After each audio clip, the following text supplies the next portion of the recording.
Hammamiz vitr namozini o'qiymiz har kun. Shu vitr namozidan keyin Rasululloh sallallohu alayhi vasallamdan kelgan bir zikr bor. Rasululloh sallallohu alayhi vasallam doim vitr o'qisalar, shu zikrni aytardilar. Vitr tugatish bilan astag'firullohni o'rniga shu zikrni aytardilar.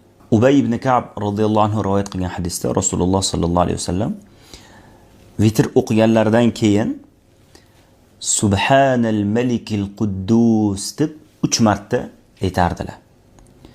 Va uchinchisida ovozlarini cho'zardilar, baland qilib ovozlarini cho'zib aytardilar.